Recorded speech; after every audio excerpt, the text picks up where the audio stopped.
Assalamualaikum warahmatullahi wabarakatuh. Bismillahirrahmanirrahim. Nahmaduka ya ghafuru ya syakuru. Mashalli wa sallim barik ala sayyidina maulana Muhammadin wa ala alihi wa sahbihi asma'in nama ba'du. Pernah ada orang hartanya itu habis karena ngobati ibunya. Terus datang ke saya, dia sumpek karena hartanya habis ngobati ibunya. Terus dia bilang, Gus, saya ini sekarang sudah miskin karena ibu saya sakit dan harta saya habis untuk ngobati ibu saya. Terus tak guyoni sama saya. Kon kepen pinter apa kepen goblok? Kepen pinter Gus. Ingin pinter apa ingin goblok? Katanya ingin pinter. Kalau ingin pinter bahasanya jangan gitu. Harta kamu itu masih di akhirat karena habis untuk ngobati ibu. Bayangkan kalau habis untuk maksiat itu habis betul. Terus dia mulai syukur. Alhamdulillah Gus. Harta saya habis secara heroik karena untuk mengobati apa ibu. Sudah pinter dia. Akhirnya miskin sampai sekarang ya tetap pede saja karena masih punya tabungan di akhirat. Dan itu saya terinspirasi oleh ilmu juga. Jadi dulu Sayyidah Aisyah itu pernah nyimpan sepotong daging kambing, disimpan untuk dimakan beliau, karena beliau mau iftar ya, mau buka atau apa. Singkat cerita, karena bawaan keluarga Nabi itu sakhok, ada orang minta dikasihkan. Suatu saat akhirnya kan habis, terus Nabi tanya, yang daging tadi di mana? Habis. Terus Nabi cara menjelaskan itu indah sekali. Harta kamu itu baju yang kamu pakai, nanti ya rusak. Yang kamu makan, nanti ya ke WC. Wa tasaddaqta fa abqaita. Memang di semua riwayat itu pakai dhamir mukhatab mudzakkar. Meskipun asal-usul riwayat itu untuk Sayyidah Aisyah. Karena untuk umum. Yang kamu sedekahkan tuh yang masih. Kamu jangan bilang kamu sedekahkan tuh yang habis. Yang kamu sedekahkan tuh yang masih. Misalnya saya punya uang 1 miliar misalnya. Terus pernah tak sedekahkan ke fakir miskin atau ke kiai atau ke pondok 100 juta. Itu yang mesti masih, karena kadung di luar kekuasaan kita. Kadung lillahi ta'ala. Justru yang masih itu yang potensi nanti untuk hal-hal yang kurang positif. Semenjak itu orang sedekah itu begitu entengnya, karena itu yang masih. Ya tapi tentu sarannya yang tepat ya. Saya sekarang sering kampanye sedekah tepat. Karena misalnya sering saya itu didatangi orang kaya. Sudah dapat gratisan gerutu itu geremeng. Nah ini kita sudah pakai buminya Allah itu gratis, pakai airnya ya gratis, pakai oksigen ya gratis. Kok masih gerutu, itu sudah jadi hamba yang nggak benar itu. Dibayangkan kalau kita pakai oksigen bayar, pakai buminya bayar, pakai airnya bayar semua. Kayaknya kita tidak mampu membayar. Dan kita sama Allah hanya disuruh ikrar, disuruh sujud. Pentingnya ilmu satu bahwa itu akan menjadikan satu perilaku. Misalnya begini ya, dulu itu kiai-kiai Jawa zaman dulu itu berpatokan karena dulu pemerintahan Hindia Belanda, seorang lagi masih pemerintahan Hindia Belanda. Itu dalil yang sering diutarakan itu sebaik-baiknya umara itu yang datang ke ulama, terus sejelek-jeleknya ulama itu yang datang ke umara. Tapi semenjak pemerintahan Indonesia dan kemudian ditandai beberapa tokoh kayak Gus Wahid putra Kiai Hasyim jadi Menteri Agama, ada Gus Wahib putra Kiai Wahab juga jadi Menteri Agama, ada Kiai Fathur Rahman keluarga Mbah Maimun, keluarga Sarang juga pernah jadi Menteri Agama. Kemudian bersamaan dengan itu dibangunlah satu pegangan ilmu. Pegangan ilmu ini penting karena ini yang mengilhami semua orang Islam, terutama ya utamanya ulamanya. Ada seorang ustadz, seorang guru ngaji yang karena melihat rata-rata penguasa itu zalim ya, datang ke Harun Ar-Rasyid. Ini perlu disemak, datang ke Khalifatullah atau Amirul Mukminin Harun Ar-Rasyid. Karena beliau seorang raja tentu terduga lah, atau ya umumnya atau gimana lah istilahnya. Itu ya rata-rata ya agak seenaknya, namanya raja, namanya penguasa. Ini dalam pikiran ustadz itu, tidak mesti dalam fakta. Kemudian si ustadz itu matur, ya Amirul Mukminin, inni nasihun lak famusyaddidun alaika fala tajidanna fi nafsika syai'an. Saya ini mau nasihati Anda, kemudian saya cara nasihati itu keras. Tolong jangan dimasukkan hati. Dia bilang famusyaddidun alaika. Saya nanti kalau nasihati itu keras sekali. Tolong dimaklumi karena ini penting, karena Anda harus dinasihati secara keras. Tapi sebelum nasihat itu diutarakan, kata Harun Ar-Rasyid, karena beliau Bani Abbas dan beliau orang alim termasuk muridnya Imam Malik, kata Harun Ar-Rasyid, uskut, kamu diam Ustaz. Inna Allaha ta'ala arsala man huwa khairun minka ila man huwa syarrun minni wa ma'adhalika yaqulu Allahu ta'ala faqula lahu qawlan layyinal la'allahu yatadzakkaru aw yakhsha. Jadi ini sekaligus etika dan norma ya bagi semua dai di Indonesia dan semua kita. Wahai Ustadz kamu diam. Allah Ta'ala itu ngutus orang yang lebih baik ketimbang kamu, yaitu Nabi Musa, ke orang yang lebih jelek ketimbang saya, yaitu ke Fir'aun. Itu saja harus pakai etika faqula lahu qawlan layyinan. Kamu harus ngomong yang halus. Jadi intinya ini Harun ar-Rasyid komplain. Kamu itu kalau jadi Ustadz ngaji kira-kira gitu. Jadi betapa baiknya orang dulu memahami Quran. Jadi Quran itu dibaca, kemudian kita mungkin baca terus jadi cerita, mungkin ada yang baca jadi perilaku, ada yang baca kemudian itu mengilhami, membentuk. Nah kira-kira itulah yang membentuk kiai-kiai alim di NU, di beberapa pesantren maupun orang-orang alim di luar NU. Asal ngajinya dan bacanya seperti kita, pasti seperti itu. Karena cara berpikir tadi. Sudah, jadi akhirnya si Ustadz tadi keluar dan minta maaf, anta a'lamu minni, ternyata engkau lebih alim ketimbang saya. Jadi kalimat famusyaddidun alika, saya akan keras cara memberi nasihat, itu yang diket, yang dipotong, yang dibatalkan atau yang diralat oleh Khalifatul Harun ar-Rasyid. Yaitu dikatakan innallaha ta'ala arsala man huwa khairun minka ila man huwa syarrun minni. Yaitu Allah mengutus orang yang lebih baik ketimbang kamu, yaitu Nabi Musa, ke orang yang lebih jelek ketimbang saya, yaitu Fir'aun. Itu pun harus faqula lahu qawlan layyinan. Cara berdakwah harus dengan kata-kata yang halus, yang lembut, yang indah. Dan dengan kata-kata itu diharapkan la'allahu yatadzakkaru aw yakhsha. Semoga yang didakwai menjadi ingat. Sehingga dengan kemampuan ilmiah seperti ini menjadi pegangan bersama bahwa kita sebagai dai atau sebagai tetangga atau sebagai sama-sama warga Indonesia, bawaan kita memang harus faqula lahu qawlan layyinan la'allahu yatadzakkaru aw yakhsha. Kemudian dalam disiplin ilmu yang lain, halus itu tidak kuat. Angin itu ya halus, tapi kalau di manage itu jadi kekuatan yang dahsyat. Begitu juga air dan sebagainya. Sehingga tidak perlu khawatir terus kalau dakwah halus itu tidak punya efek yang signifikan. Tidak juga. Allah Ta'ala itu pengelola angin. Angin itu kekuatannya dahsyat. Sehingga Nabi Sulaiman dikasih kekuatan angin dan bisa terbang kemana-mana. Kemudian sekarang jadi teknologi yang banyak memanfaatkan angin. Mulai rem, mulai apa saja. Sehingga dari cerita saya ini kemudian terus kiai-kiai itu membentuk dakwah termasuk di ekonomi dengan cara yang rileks. Nah cara rileks itu satu tentu dimulai dengan ilmu. Misalnya begini, saya beri contoh. Ketika ada orang melafadzkan kalimat la ilaha illallah, tiada Tuhan selain Allah.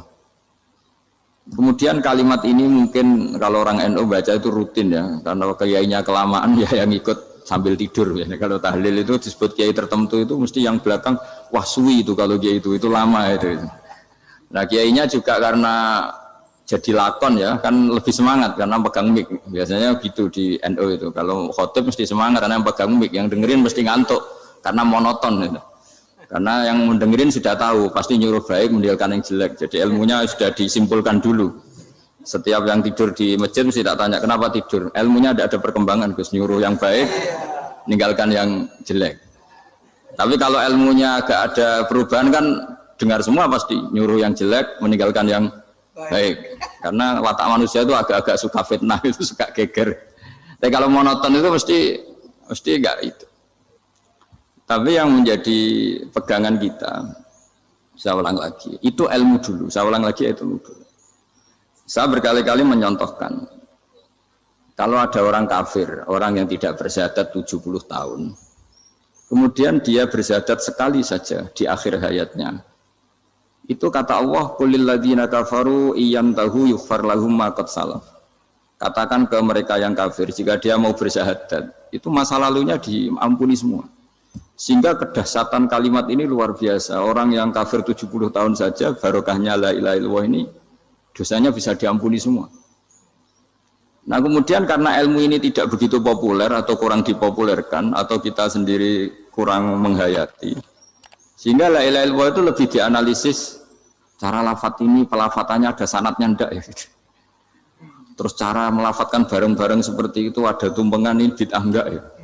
Jadi pertanyaannya sudah tidak tentang keramatnya atau sakralnya atau fadilahnya la ilaha illallah, tapi sudah macam-macam. Wiridan cara seperti ini ada hadisnya enggak, legal enggak, terus ada sanadnya enggak.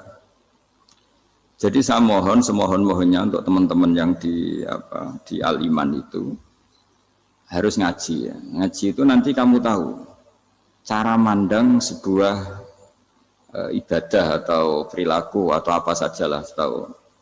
Karena al-ilmu yurisul ahwal, ilmu itu bisa mengilhami cara pandang.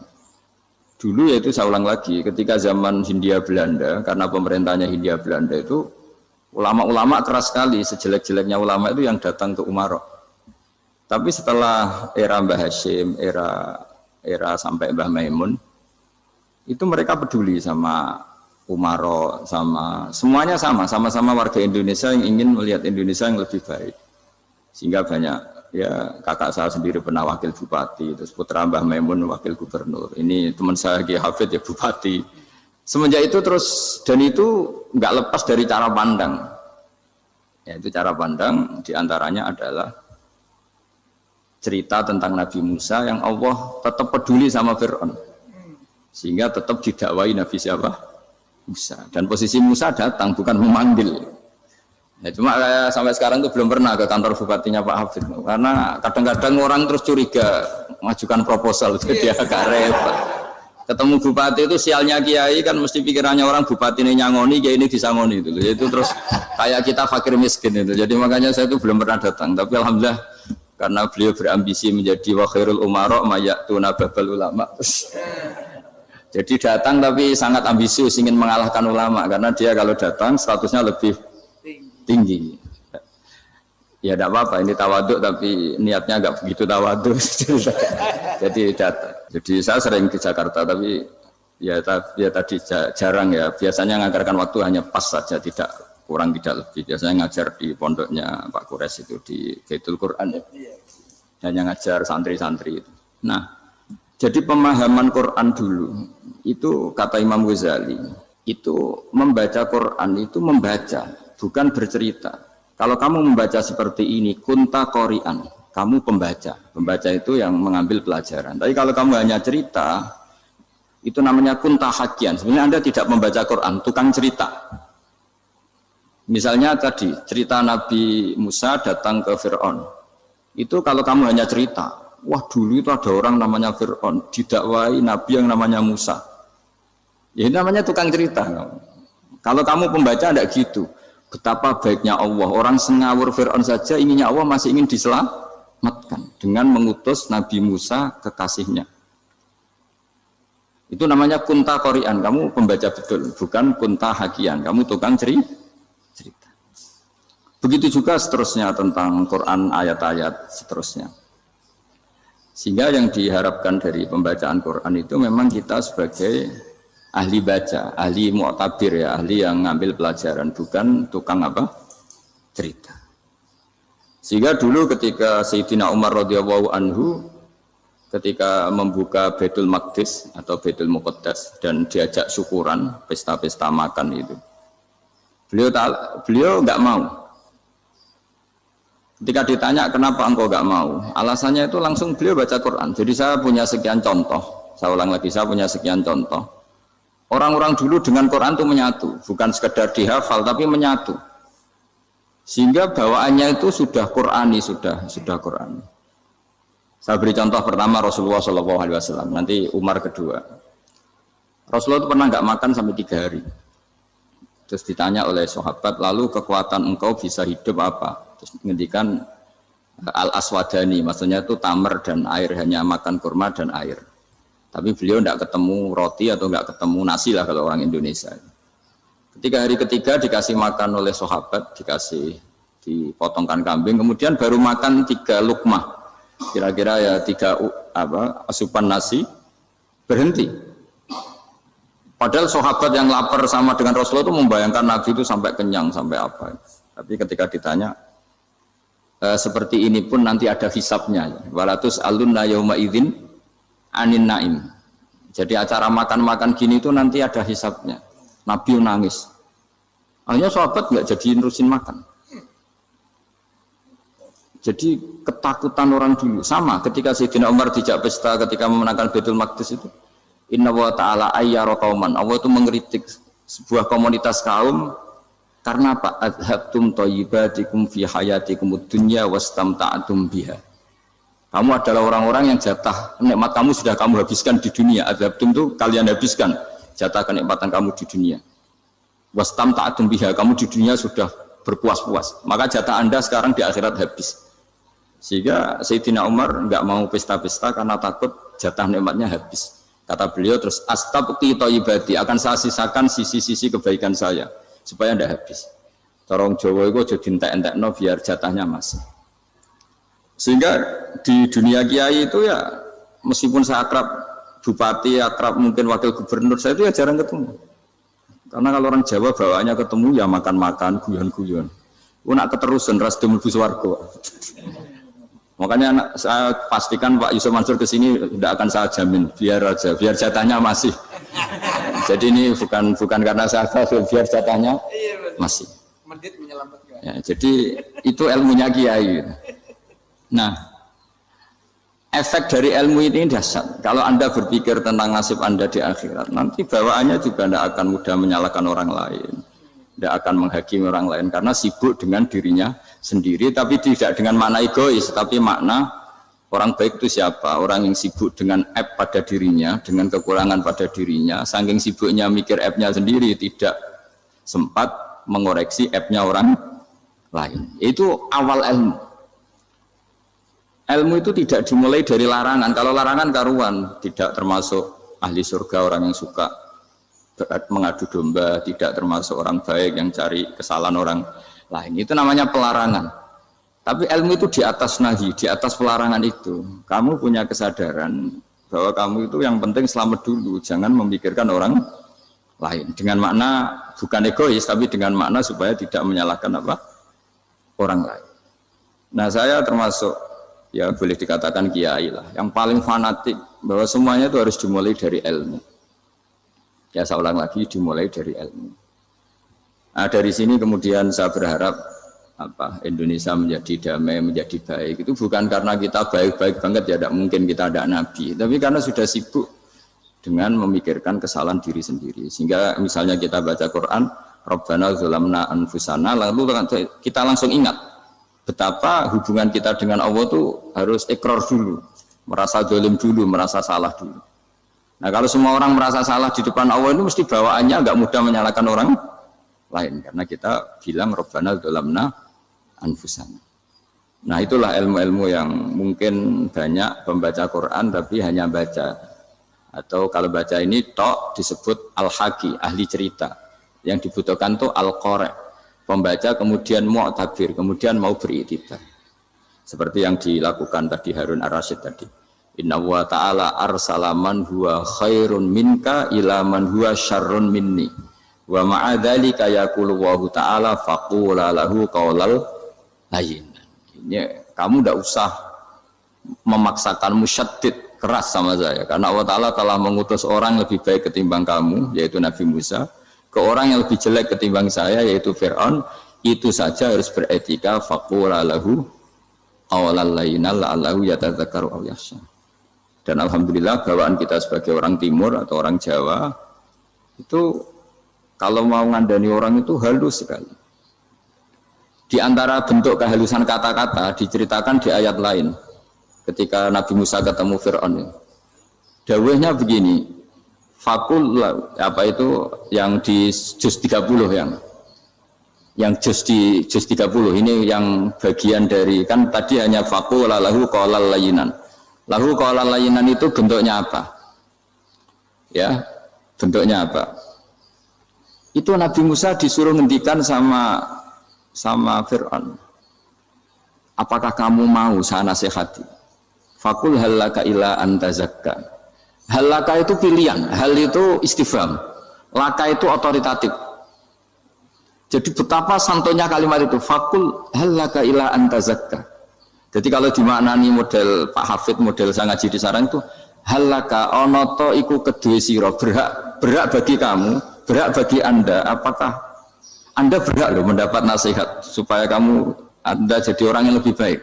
Hal laka ila antazakka. Jadi tidak kalimat perintah, tapi kalimat pilihan. apa engkau mau saya beri nasihat? Wahdiyaka ila rabbika fatakhsha. Dan saya beritahu kamu tentang Tuhan dan kemudian kamu menjadi orang yang baik, fatakhsha, orang yang punya khasyah, punya. Jadi kayak apa kalimatnya itu? Napa jenengan kersa? Itu kalau orang Jogja, orang-orang daerah-daerah yang berada nyugui tamu itu kan ayo makan-makan, itu kan kayak tamunya itu kelaparan. Masa Pak Yusuf Mansur kelaparan? Tidak mungkin kan. Masa Ustaz terkenal kelaparan kan tidak mungkin itu. Monggo napa jenengan ngersakno. Karena bisa saja tamunya itu tidak kerso, mungkin karena darah tinggi, mungkin karena takut dianggap fakir miskin, macam-macam kan orang enggak. Itu kalimatnya itu halaka ila anta zakka. Kayak apa indahnya dakwah. Halaka ila anta zakka. Itu ada kata laka itu ya terserah jenengan mau enggak. Wa ahdiyaka ila rabbika fatakhsha. Nah, itu yang disebut membaca. Kunta qori'an la hakian. Anda benar-benar membaca Quran, bukan sekadar penceri. Nah, kemudian ini yang terakhir saya juga baru sebenarnya saya itu nggak pernah bilang sanggup itu, tapi Pak Ustadz Zakaria itu GR terus. Sampai tadi pagi itu saya belum tahu kalau ada acara ini. Ya karena saya kiai, jadi kalau kiai itu kan ingatnya sama Allah aja. Kalau sama manusia itu rontok-rontok lali gitu. Itu bukan memaksa, ya memang lupa. Sejauh mana sih pentingnya manusia kan tidak penting cara ilmu tasawuf itu. Tapi karena ini titipan Rasulullah SAW terus menjadi penting kan. Dititipi umat ya jenengan itu yang ya sudah ngaji ngatur kiai ribet itu. Kiai ini biasa ngaji kan, kiainya yang ngatur, santri ini enggak. Pak Yai ngaji tanggal ini jam ini. Itu kan mengabaikan semua aktivitas kiai. Padahal jam ini mungkin saya punya jam, mungkin jalan-jalan atau ngaji atau mutolaah atau munajat. Gara-gara Pak Zakaria ini kan terus Mas Tamam ini yang provokasi. Harus ngaji di jam ini, tema ini. Saya itu kalau ngaji ditentukan tema itu, ini memang saya agak keras di bab ini. Itu kayak ibarat gini loh. Saya ini dokter, kemudian ada orang yang sakitnya itu jantung, terus bilang ke saya, Pak dokter sembuhkan kukul saya. Wong penyakit ekstrimnya itu jantung, kok bila disembuhkan apa? Kukul. Kan gak penting, sembuh tidak sembuh, kukul itu kan gak penting. Jerawat itu. Kiai itu tahu kesalahan paling fatal manusia itu akidah. Kadang-kadang mintanya ilmu yang tidak akidah, yang gak penting. Jadi kadang-kadang kiai itu ya digurui betul kalau di Indonesia. Misalnya ini tidak nyindir loh, memang marah betul ya, kalau di bab-bab seperti ini. Tapi ini biar jadi ilmu masif, ilmu yang general. Saya ulang lagi ya, Anda jadi dokter, tahu pasien Anda ini penyakit jantung kronis atau sudah fatal lah sudah. Terus orang itu bilang, Pak Yai, itu Pak dokter, tolong obati kulit saya supaya tidak jerawatan. Kamu bilang ini orang aneh enggak? Aneh kan? Nah, kiai juga gitu. Saya sering itu ada orang mau haji gitu, Gus doain saya jadi haji mabrur. Pernah belajar haji Pak? Dereng Mas. Mungkin enggak orang belum belajar nyupir terus kemudian minta didoain, Gus saya mau nyupir doain selamat. Nyupir aja enggak bisa kok minta doa selamat. Harusnya urutannya kan belajar dulu baru minta doa. Tapi kali ini aliman bener ngajaknya akidah dulu, ahli sunnah kan. Nah, itu bener karena akidah itu hal yang prinsip memang harus. Kalau kebetulan enggak bener taruh visi betul. Untungnya kalau temanya bener. Jadi saya mohon ke seluruh orang-orang yang mau ngaji ke kiai itu tema itu biar yang milih kiai supaya tahu prioritas yang harus benahin. Jangan tema yang kita yang milih, jangan-jangan tema yang kita pilih itu tidak mendesak atau tidak penting. Ini bukan apa-apa, ini saking ingin baik saya ya, keinginan baik saya supaya dulu zaman sahabat ya gitu. Kalau ada pertanyaan salah sama Nabi dibenerin, cuma Nabi terlalu bijak, cara benerin tuh enak. Kalau saya karena tidak Nabi saja ya agak-agak kasar kan, kalau tidak Nabi tidak wajib bener terus, yang wajib bener terus itu Nabi. Saya beri contoh, Nabi itu ngendikan tentang kiamat, kiamat itu dahsyat, mengerikan gini-gini. Kalau pikirannya orang kampung itu begini, Nabi ini aneh, cerita kiamat dahsyat tapi nggak ada tanggalnya, ada tahunnya, harusnya ada dong biar kita bisa persiapan. Sehingga Nabi disomasi di tengah-tengah khutbah itu, ya Rasulullah mata sa'ah. Nah, karena ini orang Bedui, Nabi nggak dengerin, masih ulang lagi. Mata sa'ah ya Rasulullah. Ketika Nabi mengabaikan itu ada dua kelompok sahabat, yang satu bilang lam yasma, Nabi tidak dengar sehingga mengabaikan. Yang kedua bilang sami'a wa kariha, Nabi sebenarnya mendengar tapi tidak berkenan. Tapi diulang lagi ketiganya, ya Rasulullah mata sa'ah. Akhirnya Nabi jawab, mau tidak mau, karena kalau enggak ya namanya orang Bedui ngomong terus. Nabi balik tanya, ya karena cara berpikir dia kalau kiamat itu jelas kapannya kan bisa persiapan gitu. Paling enggak pas mau kiamat terus pas ngaji Quran, apa kan bisa persiapan. Akhirnya Nabi balik tanya, ma'at tatalaha, Kalau kamu berani tanya kiamat, lalu persiapan kamu apa? Ya, terus orang itu bilang masyhur itu, ma'adatullah kabira sholatin wala siyamin wala kadza wa kadza walakinni uhibbuka. Saya sebenarnya tidak punya persiapan ya Rasulullah, cuma persiapan banyak puasa ya enggak, banyak sholat enggak, tapi saya mencintai engkau. Masyhur itu jadi hadis paling legenda, almar'u ma'aman ahabba. Sebagian disebut anta ma'aman ahbabta. Ini kata semua sahabat yang di masjid. Si Bedui ini orang paling dibenci sahabat karena mengganggu Nabi saat khutbah. Tapi akhirnya ini menjadi orang paling dicintai sahabat karena barokahnya itu hadis itu keluar secara terbuka. Almar'u ma'aman ahabba. Sebagian riwayat yuhsyarul mar'u ma'aman ahabba. Nanti orang akan sowan sama Allah bersama orang yang mereka cintai. Itu sahabat-sahabat fama farihu ba'dal Islam farahahum biadal hadis. Mereka tidak pernah senang setelah masuk Islam sesenang hadis ini. Karena kita tidak perlu soleh-soleh banget, cukup nyintai orang apa? Soleh gitu. Makanya saya sekali bilang itu ya, kadang-kadang saya jadi orang alim itu ya rugi. Ruginya tadi. Misalnya untuk menjadi orang alim kan harus hafal Quran, ngaji Bukhari, Muslim, Ikhya. Ternyata pengumuman kedua orang nggak bisa apa-apa. Gelombang kedua, para pecinta. Waduh, itu kan repot. Ya. Jadi kita yang jadi orang alim susahnya bukan main. Ternyata disaingi pengumuman kedua.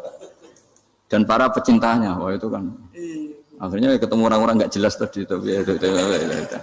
Nah itu ya termasuk farah dalam Islam, farhatul aibin. Jadi senang itu di Islam itu ibadah.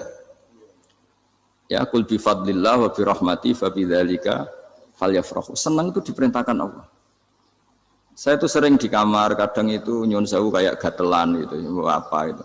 Ya agak kukur-kukur terus merengut saja malu. Malu saya itu dilihat Allah kok kayak agak ridho itu malu. Ya kayak tadi lah, kamu dikasih rumah gratis, kemudian pas yang ngasih datang kamu kelihatan cemberut, itu yang ngasih kan mangkel. Jadi dikasih gratis masih cemberut. Sama hubungan kita dengan Allah itu semuanya dikasih gratis. Makanya tabassum, senyum itu ibadah. Kita yang nekuni ilmu hadis. Betapa hebatnya Nabi ngendikan, kalau kamu tidak bisa ibadah yang berat-berat, cukup ibadah senyum. Kadang ngendikan tol kauti wajin, kamu cukup berwajah yang indah, yang menyenangkan. Tabassum, senyum. Kalau kamu tidak bisa membalas jasanya orang yang ngasih, minimal kamu senyum, minimal kamu kelihatan senang. Gitu. Makanya senang itu sudah ibadah. Dan sekarang orang untuk senang saja susah.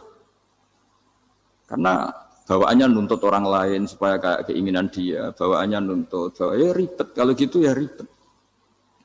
Makanya saya bilang al ilmu yurisul ahwal. Ilmu itu diperkuat. Nanti yurisul ahwal. Ilmu itu akan membentuk Anda. Dulu beberapa raja itu ya mau luhur karena jadi raja. Punya apa saja. Tapi punya penasihat ulama. Itu nasihat itu sederhana. Ada seorang raja tanya ke kiai, gimana dengan semua kerajaan saya? Wah, padahal dia punya apa saja. Jenengan miskin sekali. Itu kerajaan seluas ini. Kok bisa aja? Terus ditanya sama si ulama tadi, andaikan Anda di padang pasir, kemudian kalau tidak minum segelas air itu mati, apakah Anda akan membeli segelas air ini dengan semua kerajaan Anda? Oh iya, pasti apapun saya lakukan untuk mendapat satu gelas air. Terus la tafrah bimulkin la yusawi syarbatama'in. Kamu jangan bangga dengan kerajaan yang nilainya itu enggak sebanding dengan segelas apa? Air. Akhirnya raja itu mikir, saya tidak jadi raja bisa hidup. Tapi kalau nggak minum air, mati. Berarti penting satu gelas air. Akhirnya lama-kelamaan ini anggap kerajaan itu biasa. Ternyata nggak sepenting segelas air. Ya seperti kita lah, misalnya orang nggak punya alpat itu tidak malu. Tapi kalau nggak punya celana itu malu. Kamu mau punya alpat tapi nggak punya celana? Kan nggak mau. Yaitu ilmu. Ilmu itu yurisul akhwal. Ilmu akan melahirkan satu perilaku. Jadi kalau ilmu Anda mantap, pasti syukurnya juga mantap. Gitu. Ya makanya saya termasuk kiai yang selalu mendorong pentingnya ilmu. Bahkan kata Sufyan Ats-Tsauri ngendikan saking pentingnya ilmu ada kata fa'lam annahu la ilaha illallah, dimulai kata fa'lam. Dan saking pentingnya ilmu itu setiap nabi itu status permanennya itu hanya satu, mengajar. Rabbana wab'ats fihim rasulam minhum yatlu 'alaihim ayatik, membacakan ayat-ayat Allah sampai wa yu'allimuhumul kitab, mengajarkan kitab wal hikmah. Bahkan Allah sendiri wasofa dzatahul 'aliyah bi annahu al-muallim. Yaitu Allah ngendikan Ar-Rahmanu 'allamal Qur'an. Jadi betapa hebatnya pengajar. Allah sendiri mensifati dirinya itu Ar-Rahmanu 'allamal Qur'an. Allah itu Maha Rahman yang mengajarkan Quran. Di surat Iqra juga disebutkan Iqra wa rabbukal akram alladzi 'allama bil qalam. Jadi Allah mensifati dirinya sebagai pengajar. Kayak apa pentingnya mengajar? Karena al-ilmu yurisul ahwal. Ilmu ini melahirkan satu sikap. Pernah ada orang hartanya itu habis karena ngobati ibunya. Terus datang ke saya, dia sumpek karena hartanya habis ngobati ibunya. Terus dia bilang, Gus saya ini sekarang sudah miskin karena ibu saya sakit dan harta saya habis untuk ngobati ibu saya. Terus tak guyoni sama saya. Kon kepen pinter apa kepen goblok? Kepen pinter Gus. Ingin pinter apa ingin goblok? Katanya ingin pinter. Kalau ingin pinter bahasanya jangan gitu. Harta kamu itu masih di akhirat karena habis untuk ngobati ibu. Bayangkan kalau habis untuk maksiat itu habis betul. Terus dia mulai syukur. Alhamdulillah Gus, harta saya habis secara heroik karena untuk mengobati apa ibu. Sudah pinter dia. Akhirnya miskin sampai sekarang ya tetap pede saja karena masih punya tabungan di akhirat. Dan itu saya terinspirasi oleh ilmu juga. Jadi dulu Sayyidah Aisyah itu pernah nyimpan sepotong daging kambing, disimpan untuk dimakan beliau. Karena beliau mau iftar ya, mau buka atau apa. Singkat cerita, karena bawaan keluarga Nabi itu sakhok, ada orang minta dikasihkan. Suatu saat akhirnya kan habis, terus Nabi tanya, yang daging tadi di mana? Habis. Terus Nabi cara menjelaskan itu indah sekali. Harta kamu itu baju yang kamu pakai, nanti ya rusak. Yang kamu makan, nanti ya ke WC. Wa tasaddaqta fa abqaita. Memang di semua riwayat itu pakai dhamir mukhatab mudzakkar. Meskipun asal-usul riwayat itu untuk Sayyidah Aisyah, karena untuk umum. Yang kamu sedekahkan tuh yang masih. Kamu jangan bilang kamu sedekahkan tuh yang habis. Yang kamu sedekahkan tuh yang masih. Misalnya saya punya uang 1 miliar misalnya. Terus pernah tak sedekahkan ke fakir miskin atau ke kiai atau ke pondok 100 juta. Itu yang mesti masih. Karena kadung di luar kekuasaan kita. Kadung lillahi ta'ala. Justru yang masih itu yang potensi nanti untuk hal-hal yang kurang positif. Semenjak itu orang sedekah itu begitu entengnya. Karena itu yang masih. Ya tapi tentu sarannya yang tepat ya. Saya sekarang sering kampanye sedekah tepat. Karena misalnya sering saya itu didatangi orang kaya. Gus saya ini punya uang banyak, ingin punya masjid biar dipakai orang Jumatan. Terus saya bilang, kamu ingin jadi orang baik betul apa baik versi Anda? Baik betul Gus. Tak ajarin mau, gak tersinggung. Mau Gus. Kalau Anda bikin masjid di kampung Anda, masjid terbaik di dunia sekalipun, yang bingung saya ahli fikih. Kok bisa? Kan terjadi 2 Jumatan, nanti sahnya yang mana? Kamu enak aja bikin masjid, kamu bikin masalah baru bagi kiai fikih di daerah kamu. Belum nanti orang terus migrasi ke masjid Anda karena lebih baik, koriknya lebih baik. Kamu membunuh masjid yang lebih tua, itu nggak sopan sekali, masjid itu sudah lebih tua kamu. Akhirnya mikir, nggak usah Gus kalau gitu, sedekah apa saja, yang penting perintah dengan gimana. Ya sudah. Jadi sedekah itu juga harus dibina supaya kalau orang kan bisa saja kan uang 100 juta itu untuk fakir miskin manfaat, ternyata untuk masjid yang sifatnya aksesoris, untuk lampu yang kristal yang mahal-mahal bukan yang pokok. Itu pentingnya ngaji ya. Jadi lagi-lagi al-ilmu yurisul ahwal. Ilmu itu melahirkan satu sikap. Jadi ketika ada masjid baru, kalau orang nggak bisa ngaji fikih, wow ada masjid baru, masjid banyak. Tapi kalau yang ngaji fikih ngerti ini malah ada masalah baru karena ada ta'dudul Jum'atan. Gimana hukumnya 2 Jum'atan dalam kondisi yang tidak mendesak. Makanya sekarang saya baru kampanye itu. Dulu itu kalau ada masjid banyak itu kan faktornya beda ormas, beda pemahaman atau agak jauh, masih hukum sosial atau bawaan kondisi. Misalnya di dekat UGM itu ada masjid kampung pertama, bawaan masjid karena ada kantor besar, atau bawaan ada pabrik besar, atau ada sekolahan besar. Tapi sekarang itu ada pertanyaan baru, ada masjid baru karena ada orang kaya ingin bikin masjid. Itu gimana itu hukum? Nah, tapi kalau orang tidak nekuni fikih itu ya langsung wah bagus untuk bangun masjid. Bagus piye gini sing kangelan memfikihkan tadi. Nah itu ilmu. Jadi kalau yang tidak nekuni fikih itu ya tidak tersiksa, tapi yang nekuni fikih itu pasti tersiksa karena seperti itu tadi.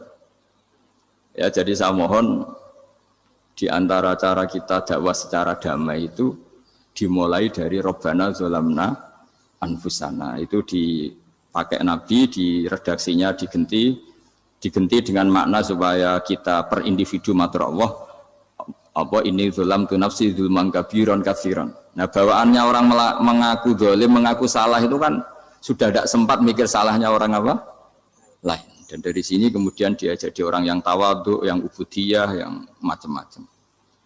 Sehingga Nabi ini bukan dianggap ya, pasti penjelas terbaik.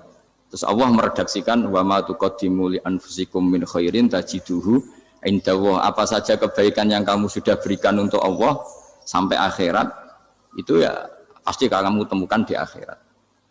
Terus yang terakhir saya beri contoh orang peminta-minta sa'il. Itu Sayyid Ali Zainal Abidin kalau ada orang minta-minta terus dikasih. Misalnya dikasih ya 100.000 atau 50.000 atau 10.000 sesuai kemampuan yang memberi. Itu marhaban biman hamala zadi ilal akhirah. Saya terima kasih ya, gara-gara kamu minta uang saya jelas sudah sampai akhirat. Coba kalau di rumah bisa saja untuk hal yang tidak positif. Jadi bawaannya itu cara pandang itu rubah. Jadi sebenarnya kalau kita ngasih uang di masjid, ngasih kiai atau ngasih fakir miskin, ya uang itu yang masih, bukan yang habis.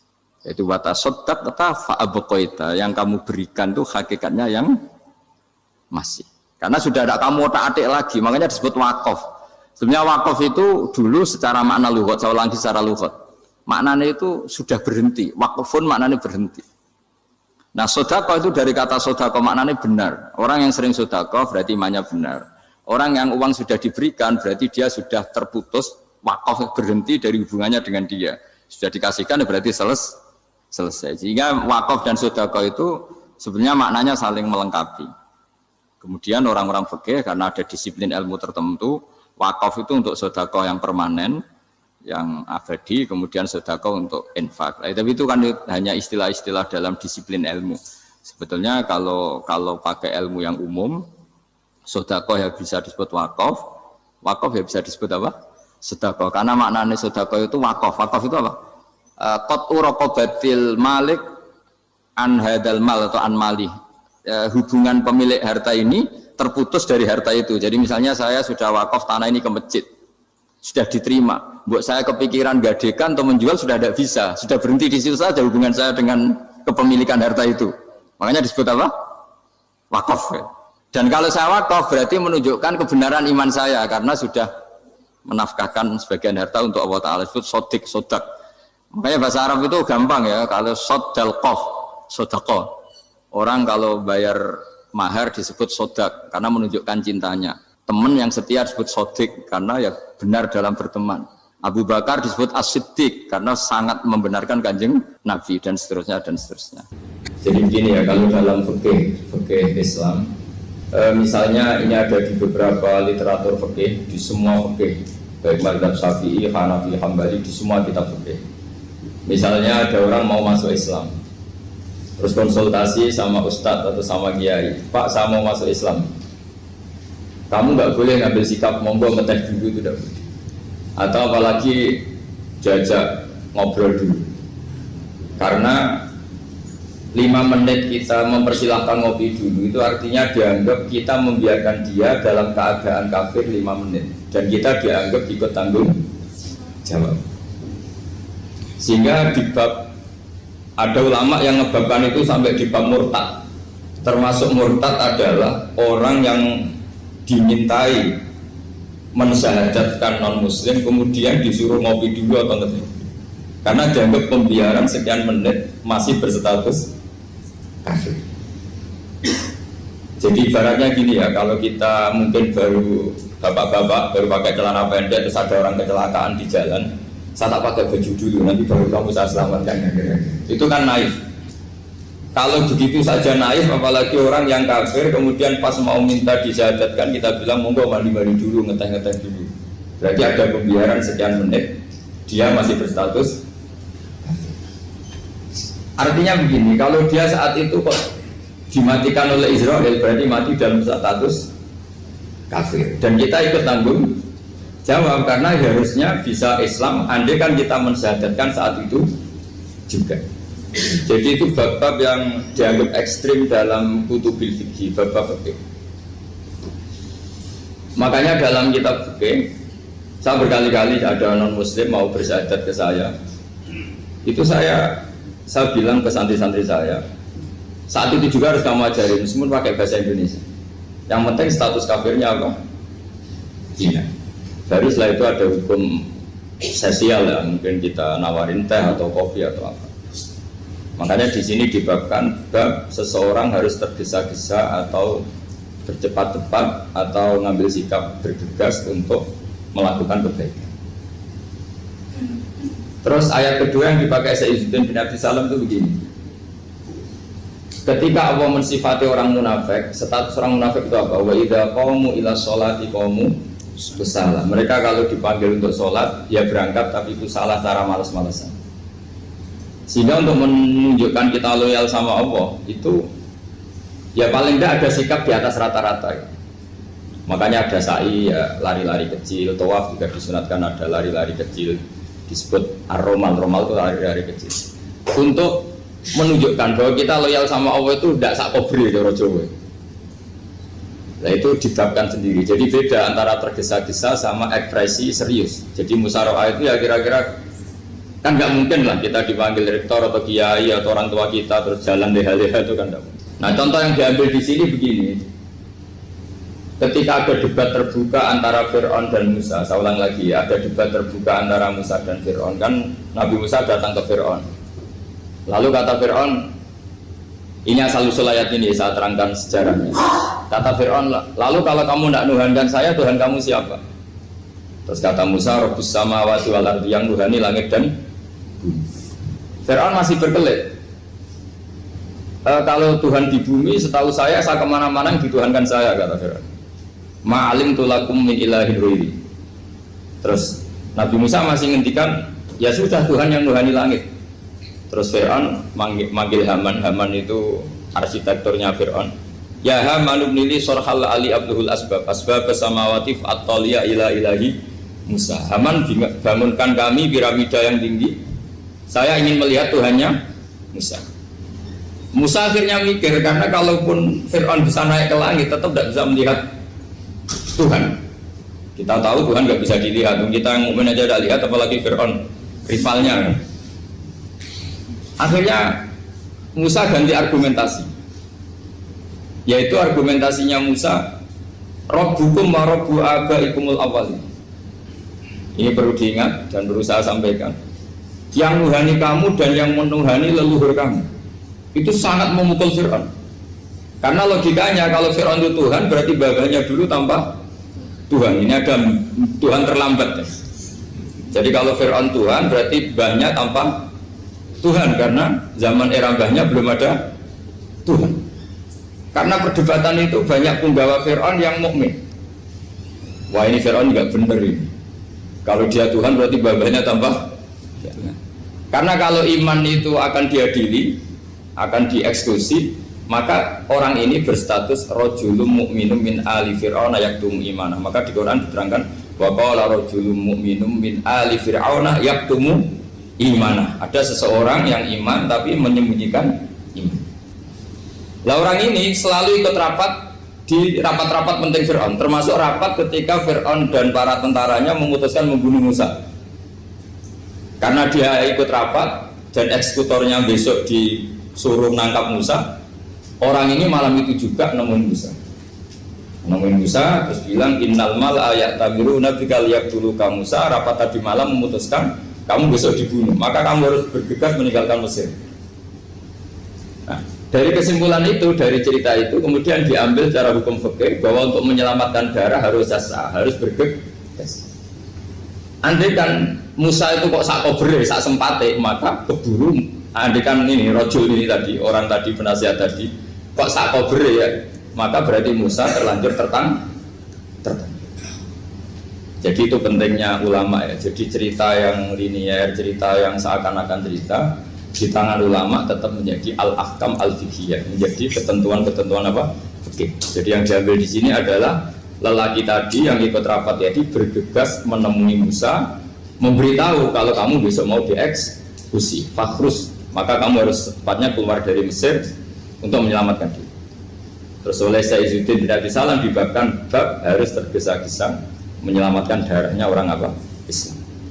Jadi ini penting saya sampaikan. Jadi al-qasas ya, semua cerita di Quran itu tidak sebagai cerita, karena Quran tidak ingin melahirkan pendongeng, tapi harus menjadi ibrah, menjadi teladan.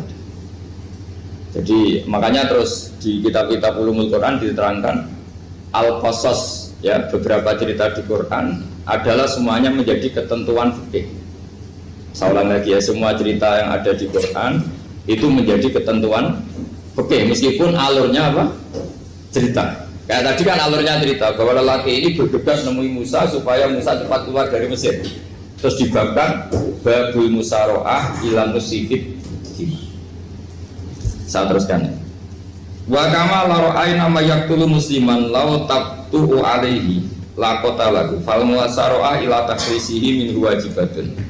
Idlaisal unatu mahmudatan fi kulli syai'in falaha mawatin tuhmadu fiha wa mawatin tutamu fiha wa kadzalika al musaroah wal lain wal dhulta wa ghairuhuma.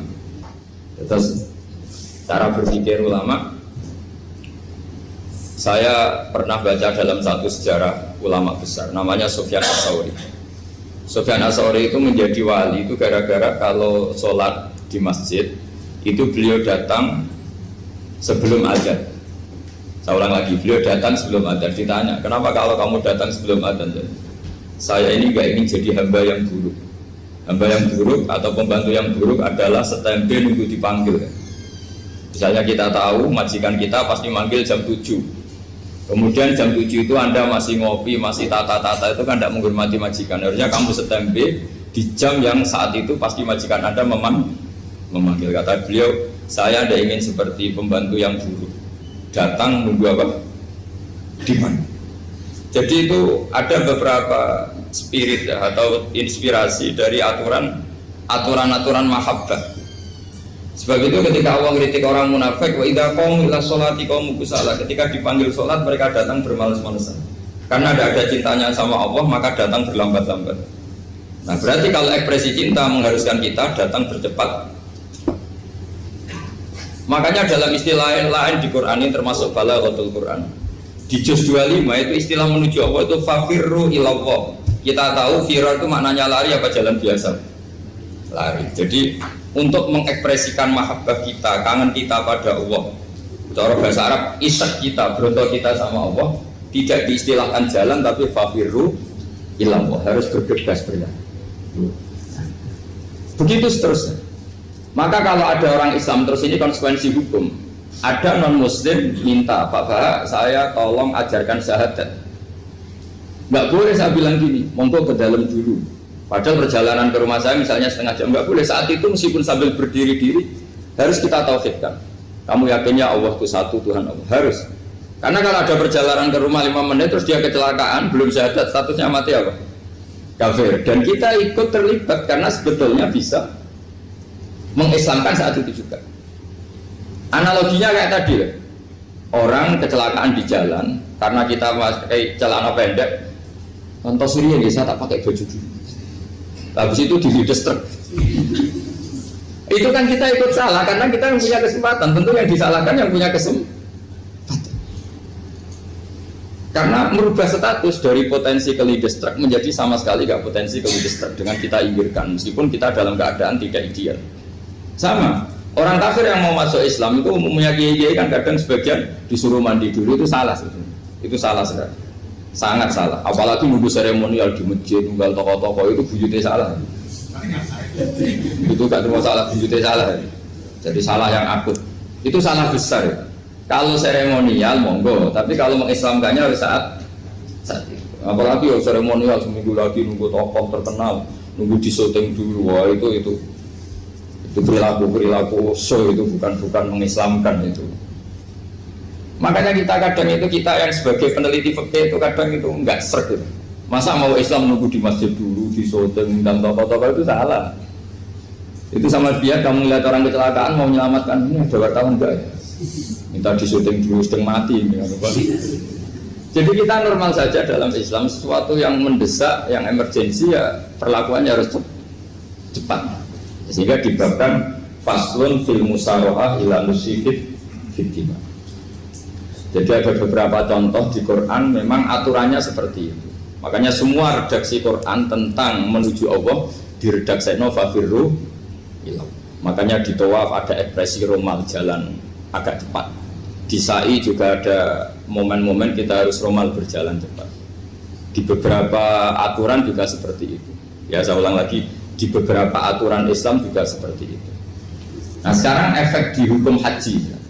Saya banyak baca literatur haji. Haji dalam aturan Islam itu wujuban tarofian, wajib yang tidak langsung mendesak.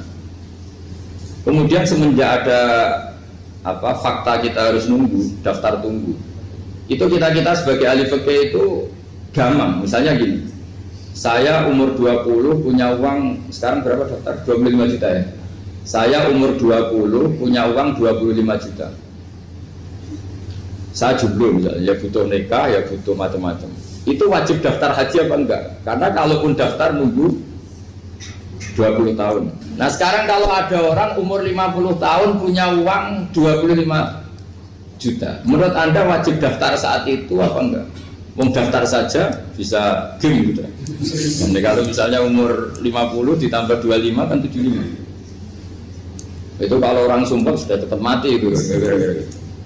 Maka itu menjadi pertanyaan, apakah fikih ini kita rubah?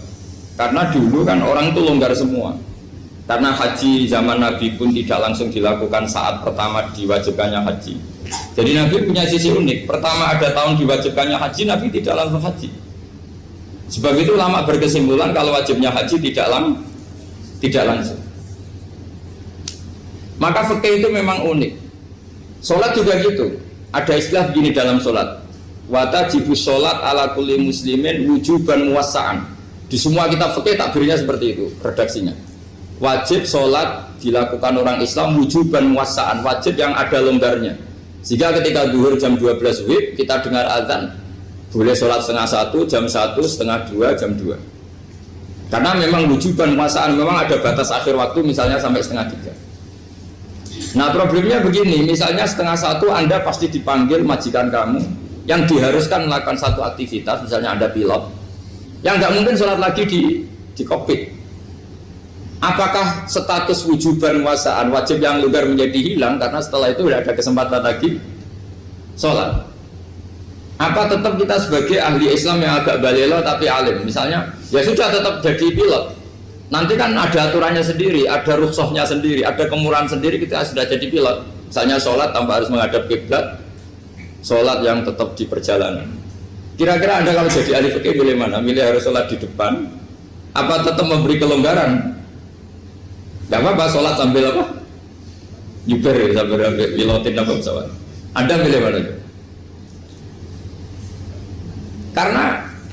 Karena kalau konstitusi ilmu itu memang harus ada, dengan tanda kutip ya, memang harus ada nakalnya. Kalau nggak nakal malah gak sah. Memang unik ilmu itu. Karena ilmu itu kalau dipaksakan lurus terus, itu nanti malah bengkok karena menghilangkan rukhsahnya Allah, kemurahan Allah. Tapi kalau dipaksakan rukhsah terus, murah terus, nanti dianggap menyepelekan hukumnya Allah. Maka kita yang ahli fikih itu pusing. Misalnya saya sering ditanya, Gus saya ini supir bis, kan musafir terus, berarti saya boleh nggak puasa terus panjang Ramadan? Coba kalau ada jadi ahli fikih mesti bingung. Mau boleh, ya boleh terus supaya orang nggak peduli sama Ramadan. Mau mengatakan wajib puasa, kayak nggak peduli dengan kemurahan Allah yang membolehkan musafir tidak puasa. Coba loh, Anda jangan jadi ekstremis yang misalnya bantah kok protes kok ini kan. Jadi memang mengkaji ilmu itu. Ya makanya dengan tanda kutip itu harus ada nakal. Tapi nakal yang baik bukan nakal. Nakal itu kalau bahasa Jawa itu kan tidak harus dosa. Seperti anak kecil, menek-menek itu, tuh bocah kok nakal. Padahal anak kecil menek itu haram dah. Enggak kan? Malah orang tuanya yang bentak itu yang haram. Yang nakal betul ya ibunya yang bentak cerewet itu, karena ibunya orang yang sudah mukallaf, sudah tua, salah langkah yaitu bentak. Kalau anaknya naik meja itu ya sebenarnya bahasanya tidak nakal, lucu. Oh jebles pinter coba bisa munggah meja, harusnya diapresiasi. Tapi rata-rata itu semua akal mencampur gelas. Coba, malah boe malah mecano tabungan. Bapaknya marah tukang nguras tabungan. Sebetulnya senakal-nakalnya anak kecil itu nakal orang tuanya, itu pasti. Karena ini sudah kena fitop, sementara anak-anak belum kena. Saya pernah punya tamu karena di tradisi Kiai itu sering punya tamu. Bapak ibunya itu kultus sama Kiai, bentak anaknya disuruh salim sama saya. Anak kecil kan nggak mau jalan-jalan terus, marah. Tak marah orang tuanya tak marahin. Yang dosa itu kamu bentak anaknya. Kalau anak kecil itu kena diskon rufi al-qalamu an salasin. Di antara aturan Islam apa? Tidak ada keharusan bagi 3 orang. 1 anak kecil sampai balik, 2 orang tidur sampai bangun, 3 orang gila. Artinya anak kamu itu tidak kena kitab untuk sopan sama saya. Kamu yang kena kitab baru sopan sama anak-anak. Nah ini ada Jawa itu kadang keliru. Jadi orang tua itu marah-marah memaksakan anaknya sopan. Padahal Allah memberi diskon anak kecil itu belum wajib sopan. Gak apa-apa ada tamu naik-naik asal masih anak kecil. Makanya Rasulullah ketika beliau sholat sujud itu Hasan Husain itu naik. Cara Jawa Nabi itu 3 tumpahan. Semua riwayat mengatakan Nabi itu diam saja gak berani ngangkat. Sampai sahabat itu ada yang ngomong ini Nabi sujud lama sekali ada apa? Jadi kita punya riwayat itu ya baru kayak sahabat yang agak nakal. Semuanya itu sujud, tapi bareng di atas rata-rata ada sahabat yang belakang ngomong. Siapa tuh ini sujudnya kok lama? Barokahnya itu ditemukan riwayat. Oh, ono putune. Karena Hasan itu naik di atas punggungnya apa? Nabi itu andai kan tidak ada yang ngomong riwayat ini tidak ditemukan. Barokahnya ada yang ngomong itu mungkin. Kalau sekarang mungkin semua masjid ngomong karena orang sekarang jarang yang khusyuk. Kalau dulu hanya 1 yang di belakang. Setelah itu Nabi memberi penjelasan, saya tadi sebetulnya harus mengakhiri sujud saya sesuai aturan umum, tapi ada cucu saya tak biarkan sampai dia puas naik punggung saya, sehingga dia turun baru saya naik. Filosofinya apa? Begini, anak kecil 1 tidak kena kitab, 2 jangan sampai sholat itu jadi problem. Kalau Nabi nyentak Hasan, membentak, putu lono bae sholat kok diganggu, maka sholat menjadi trauma. Gara-gara sholat bahasa bentak saya. Lama-lama anak ini trauma dengan sholat karena dianggap problem. Makanya saya termasuk kiai nggak berpendapat anak kecil nggak boleh di masjid. Sering kan anak kecil di masjid atau khutbah ramai. Saya termasuk setuju tetap boleh. Kalau dibentak di masjid maka dia trauma dengan masjid. Bangsa ke masjid dibentak. Lagi pula kadang-kadang orang tuh gaya-gayaan toh. Wah ramai orang khutbah ramai nih. Padahal kalau nggak diramein anak-anak malah dia tidur. Kita kan nggak bisa menjamin kalau perilaku kita lebih baik gitu. Mendingan kan anak-anak main di masjid dibanding di karaoke kan. Jadi kan, ya ini maksudnya saya, ini fikih ya, fikih itu wilayahnya, makanya jadi ahli fikih itu susah-susah gampang. Jangan hanya berpikir protes dengan ketentuan fikih, mengkaji yang sebanyak-banyaknya itu tadi. Misalnya Anda seorang supir permanen, supir bis terutama, kalau truk kan bisa leha-leha, kalau bis kan apa ada deadline-nya ya waktu, seperti bis jurusan Surabaya Semarang, saya kan sering naik bis jurusan Surabaya Semarang. Kadang-kadang supirnya melihat saya tanya, Gus saya ini supir. Saya ini Ramadan itu gimana ya? Ya saya sudah ngerti setengah nakal, dan senengnya dijawab rasa poso ya saya tahu. Tapi masalahnya secara fikih kalau kamu mengatakan kamu harus puasa terus, kamu melanggar konstitusi ilmu. Memang musafir punya diskon? Boleh tidak puasa. Pertanyaannya bayarnya kapan? Mau Syawal ya nyupir lagi, Zulhijjah nyupir lagi, nanti sampai Ramadan ya. Nah terus ya pas kamu cuti, biasanya cutinya pas sakit, boleh diskon lagi karena sakit. Coba. Nah, andai kan ada jadi ahli fikih milik zaman. Lu kalau orangnya soleh terus kayak ustadz-ustadz di sini kayak dosen UI kan, masa dosen UI Universitas Islam nggak Islami kan nggak mungkin. Mungkin memilih poso kan. Masalahnya ini kan hukum untuk orang kebanyakan, nggak boleh hukum musuh gak kuat. Sahur jam 3:30 ngombe vitamin pokoknya harus kuat. Itu tidak hukum, itu saran. Hukum itu beda dengan saran. Hukum itu hanya berbicara musafir itu boleh stop. Kalau saran memang boleh, ya usahakan kamu makan 3:30 pas fit nyupir. Terus kalau nyupir selesai jam 10 nanti istirahat. Memangnya majikan bisa ngatur jamnya? Itu fikih. Maka menjadi perdebatan yang namanya pergi itu apa? Menurut Imam Syafi'i pergi itu ya dari rumahnya ke tempat yang asing yang tidak wilayahnya namanya pergi. Menurut Imam Ahmad bin Hanbal enggak. Pergi itu tidak kerja. Jadi orang yang supir yang seperti itu namanya tidak pergi tapi kerja. Tanyakan ke publik, misalnya jenengan ke UI, istri kamu atau suami kamu ditanya, istri kamu kemana? Kira-kira jawabnya bilang pergi jalan-jalan apa bilang kerja? Kerja. Makanya kata Imam Ahmad bin Hanbal, mudi musafar atau orang yang berprofesi, yang profesinya memang harus pergi kayak traveling atau supir, maka itu namanya tidak pergi, namanya itu kerja. Karena apa? Sekali distatuskan pergi, maka ikut status yang dikatakan Allah dan Rasul, dapat diskon, boleh tidak puasa. Maka terus kita debat tentang definisi. Nah, definisi ini penting karena yang menjadikan hukum rubah itu definisi. Misalnya gini, mbak ini ngaji saya, statusnya kalau pakai status saya ajnabi, orang lain bapak ajnabiyah, maka hukumnya saya melihat bapak ini haram karena statusnya ajnabi melihat ajnabiyah yang tidak mahram. Tapi kalau di fikih itu ada statusnya. Antara lelaki boleh muwajahah sama perempuan adalah satu untuk belajar, dua untuk muamalah, tiga untuk kesaksian, empat untuk pengobatan. Itu kan ada pengecualian. Sehingga statusnya sekarang Mbak itu belajar, apa ini melihat Gus Bah atau Gus Bah itu mengajar atau gimana, itu statusnya bisa rubah. Makanya kalau sebetulnya kalau kita marung di warung misalnya Padang, kita nggak pilah-pilah, kebetulan pelayannya perempuan itu masih bisa dipilah secara fikih. Saya muamalah marung, cuma kebetulan penjaganya. Tapi masalahnya Pak ini punya daftar penjaga yang cantik, masalah. Maka pertanyaannya itu marung ke situ demi marung apa demi melihat? Tidak jawab saja. Demi marung apa demi melihat? Kalau demi marung sepakat yang penjaga yang sangar-sangar juga banyak. Akhirnya kalau demi makan, penjaga yang cowok kan banyak. Kalau demi melihat, berarti yang dihitung kan niatnya. Berarti karena muamalah apa karena melihat?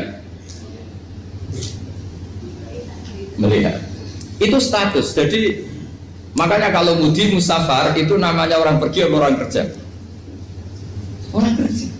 Maka menurut pikirannya Imam Ahmad bin Hanbal seperti itu harus puasa karena dia adalah pekerja, bukan musafir. Lalu dalam masalah jumlah 3 hari misalnya, kalau dalam fikih kita, nggak saya kenapa ngomong fikih terus ya, karena banyak yang melupakan fikih. Jenengan pergi haji, zaman Nabi haji itu jamak dan qashar terus. Padahal hajinya Nabi itu, haji itu minimal kan berapa hari minimal itu? 9, 10, 11, 12. Sebenarnya haji itu minimal hanya 4 hari. Karena 13 Dzulhijjah bisa nafar apa? Awal. Kalau nafar awal berarti nggak ada kewajiban nafar sani. Berarti yang wajib betul kan 9, tanggal 9 wukuf di Arafah, terus 10 biasanya ifadah sama balang jumroh apa? Akobah, terus 11, 12 itu kan sudah boleh cabut karena apa? Nafar apa? Awal. Berarti nggak usah nafar apa? Sani. Berarti hanya berapa? 4. Tapi Nabi haji di Mekah Madinah itu sampai 40 hari karena perjalanan. Pertanyaannya, ketika Nabi menjamak dan mengqashar itu cara Imam Syafi'i lis safar. Karena Nabi orang Madinah datang ke Mekah dengan jarak 460 kilo, maka Nabi boleh jamak dan qashar. Jadi pikiran Imam Syafi'i, jamaknya Nabi itu lis safar karena pergi. Cara pikiran Imam Malik enggak, jawabnya Nabi itu lin nusuk. Nabi menjamak sholat itu karena melakukan ibadah haji. Efeknya adalah orang Mekah kalau haji itu cara Imam Malik meskipun jaraknya dekat boleh apa? Boleh apa? Qashar, boleh jamak qashar. Lalu terus ada pertanyaan fikih lagi. Lalu jamak qashar itu karena pergi apa karena masyaqqah? Karena repot. Coba kalau sampean kira-kira jawab. Misalnya kita orang kaya bawa uang 1 miliar, naiknya Alphard, ada supirnya, ada ajudannya, pergi di jarak 100 kilo. Masyarakatnya kan tidak ada sama sekali, apalagi di tol kebetulan nggak macet. Kira-kira boleh jamak nggak? Boleh, terus karena pergi, tapi kan nggak ada repotnya sama sekali. Dibanding misalnya yang ngebis bawa beras 1 kintal gitu kan, udah gitu suruhan orang lagi kan pusing. Maka fikih ini untuk memberi hukum itu, kalau fikih itu menstatuskan dulu. Ini orang boleh jamak itu karena masyaqqah apa karena safar. Lalu kalau setelah karena safar itu karena jaraknya apa tingkat masyaqqahnya. Kalau karena jaraknya ya tidak juga. Tidak juga gini maksudnya. Mungkin Anda tidak pernah terpikir begini. Kalau saya mau ke Jakarta, kemudian sampai Purworejo itu sudah waktu zuhur, saya boleh nggak zuhur di situ sama saya? Boleh kan? Padahal perjalanan saya belum capek. Artinya nunggu boleh jamak itu setelah kita menempuh jarak itu apa menuju, sedang menuju dan niat. Sedang menuju dan niat. Misalnya saya mau ke Jakarta, saya orang Sleman mau ke Jakarta, itu sampai mana itu Magelang itu sudah boleh jamak kan? Boleh kan? Boleh karena saya mau ke.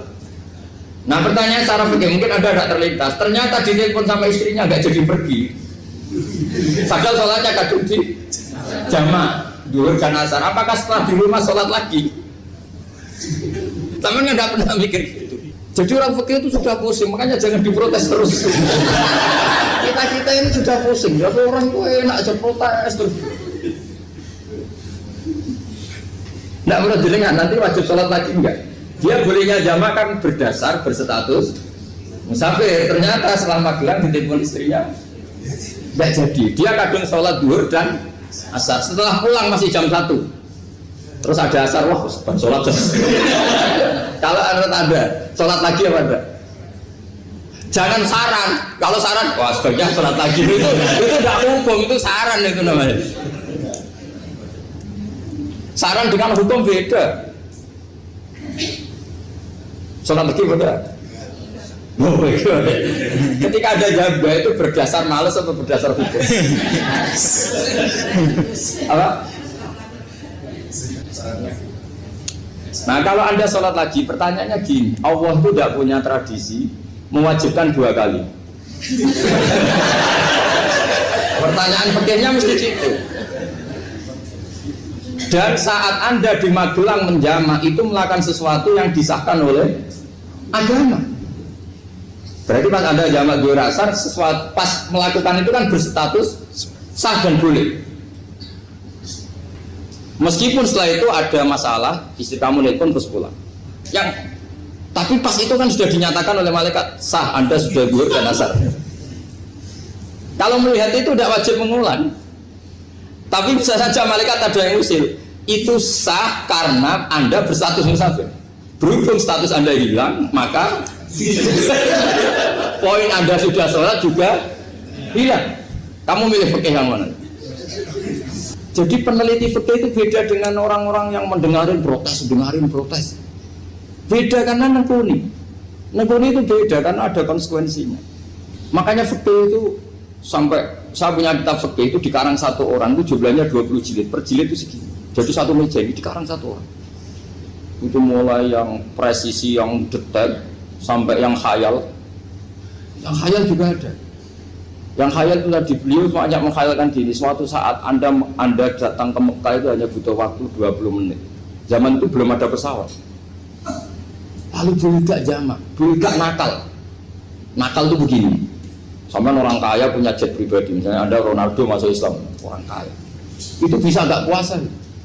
Karena begini. Misalnya dia orang, contohnya orang Arab ya. Orang Arab, jangan orang. Dan contohnya itu dibalik saja. Di sini itu kalau imsak jam berapa? Imsak Ramadan jam berapa? Digai 3:30 aja biar aman ya. Kalau 3:30 kan masih imsak. Dia terbang ke Mekah. Jadi orang sini puasa jam 5 kan mulai puasa. Dia terbang ke Mekah kan masih malam. Makan terus dia. Mekah mau ada matahari terbang lagi ke barat. Karena dia menghindari berstatus puasa. Atau sebaliknya dia orang Mekah jam 12 puasa, 12 siang puasa. Dia wah kalau 6 jam lagi buka bisa barat saya. Terbang ke Indonesia. Ke Indonesia terbang baru 1 jam di sini sudah buka. Itu khayal. Jadi itu ada khayalnya. Itu lama dulu sebelum ada pesawat sedang mengkhayal gitu. Bolehkah orang yang di Masyrik ke Maghrib demi itu?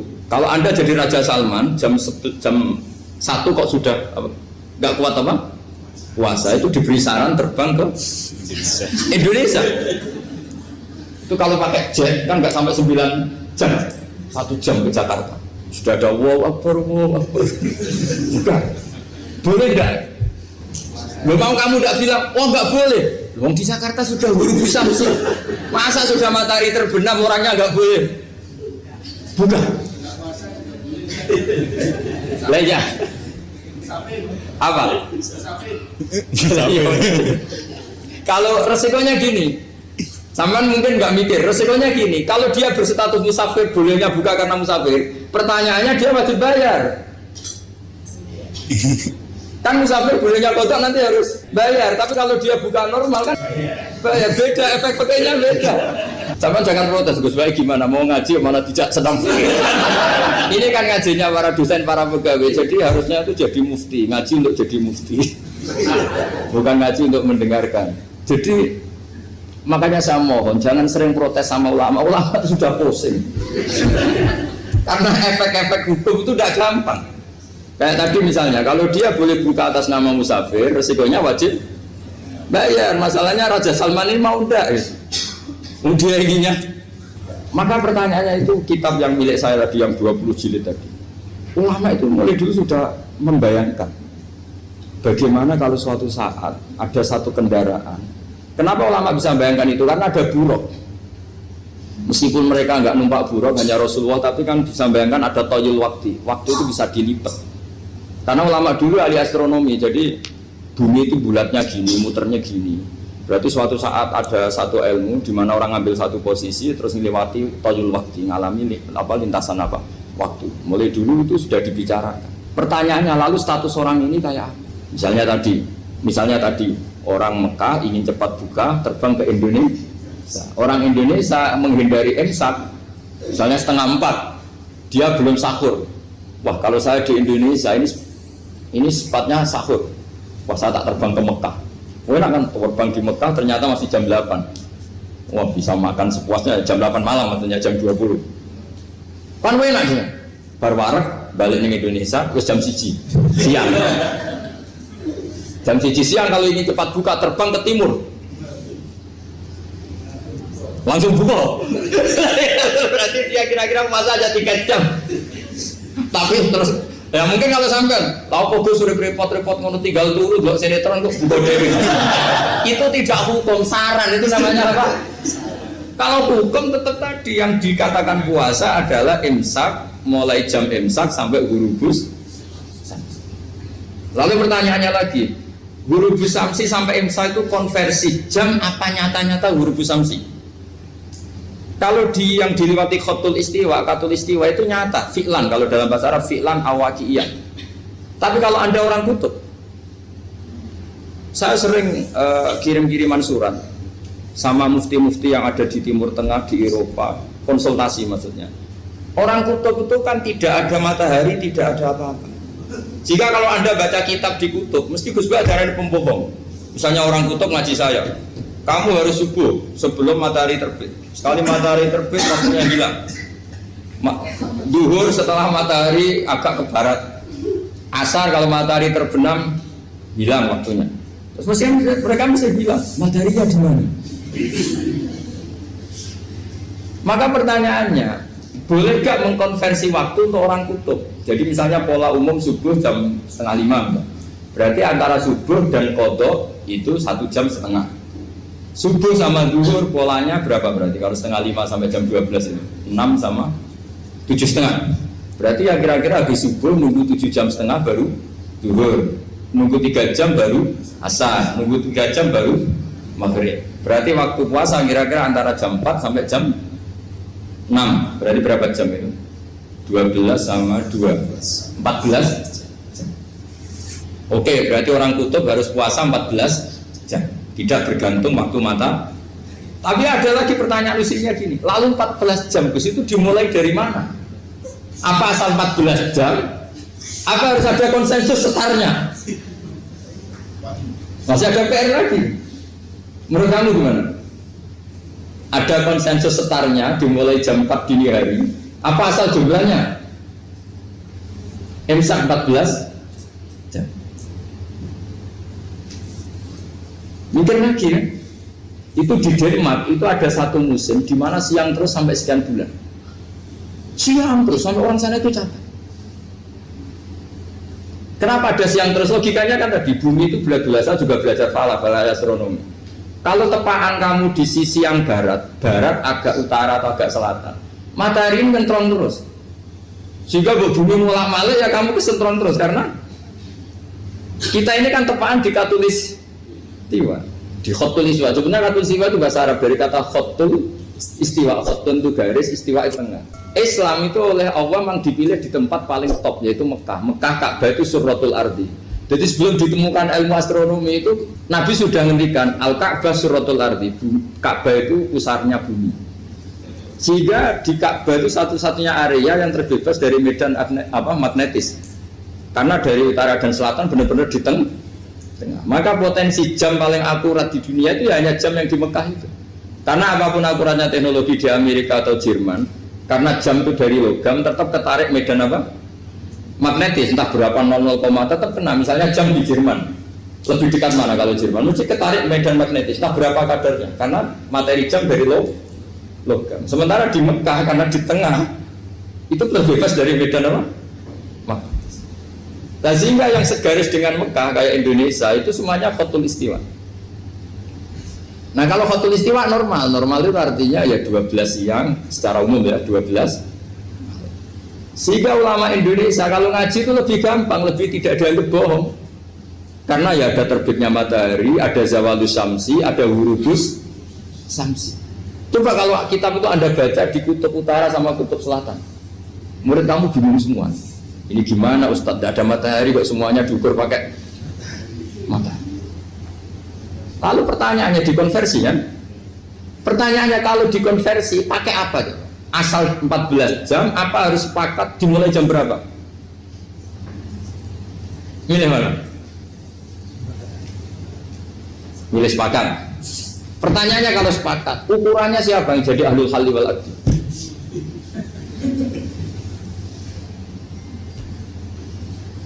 Jadi orang fikih itu sudah bingung, makanya saya mohon jangan sering diprotes. Saya pernah ketemu ulama, saya kan sering ikut komunitas di New York, itu andaikan dibur, itu pas persis Ka'bah. Jadi buminya itu kalau dibur pas persis Ka'bah. Lalu pertanyaannya, ada kiblat tidak di sana? Ya bumi kan gini ya, kalau dalam bahasa falak itu ada rubuk namanya. Rubuk itu bumi yang sewaktu itu hanya yang seperempat. Ya bumi yang sewaktu itu hanya seperempat. Jadi kita sekarang siang, berarti yang baru siang hanya seperempat bumi. Nanti yang malam ya hanya seperempat bumi. Ya, misalnya sekarang kita di sini siang, di Arab Saudi kan belum, ini masih 5:30. Ini sekarang di Arab Saudi baru 5:30. Lah itu ada daerah di mana dengan Ka'bah itu pas atas sama bawah. Harusnya kan bebas arah. Apa? Bebas arah. Lalu orang sana sholatnya itu menghadap kemana? Pernah ulama New York itu minta fatwa ke Rabidatul Alam al-Islami. Lalu kita harus menghadap kemana? Makanya dalam dunia anekdot ulama itu ada anekdot Abu Nawas itu orang yang nggak pernah kalah debat. Dia itu terkenal nggak pernah kalah debat. Tapi dia ada ilmuwan.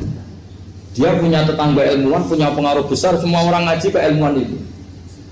Mantelnya bukan main, karena dia ahli falak, ahli astronomi.